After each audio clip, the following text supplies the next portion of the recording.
Evening draped itself over the Smith home like a tired blanket. The kitchen smelled faintly of reheated pasta, the kind Charles had picked up on his way home. He was at the table, scrolling through his phone, his fork moving absently from plate to mouth without ever lifting his eyes. "Long day?" she asked, sliding her purse onto the counter. He murmured, not looking up.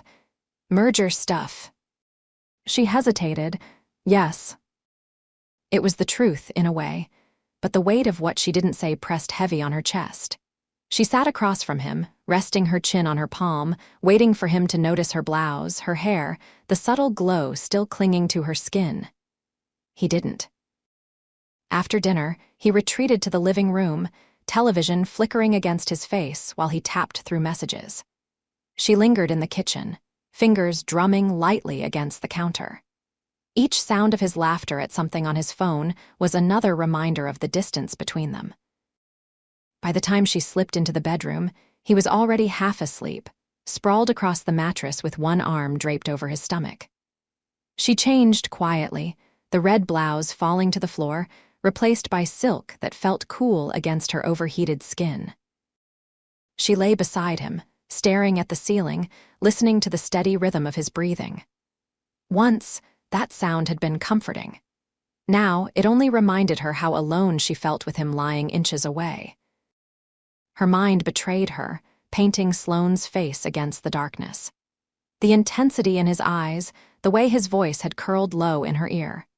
The weight of him standing too close, the heat of the air that seemed to shift when he looked at her. Her thighs pressed together unconsciously. She turned onto her side, facing away from Charles, pulling the blanket high to cover the small movements of her hand. Fingers traced down her stomach, slow, hesitant, as though even in the dark she feared being caught. Her breath quickened, shallow and sharp, as she closed her eyes and let herself slip into the memory of Sloane. The way he smiled when she bent over the lock, the brush of his leg against her shoulder.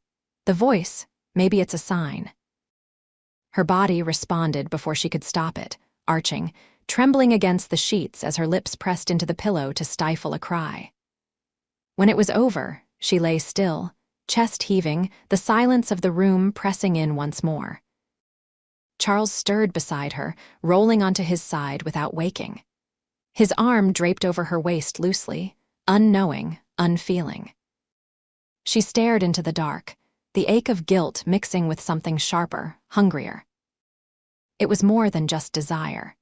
It was the realization that, for the first time in years, she felt alive.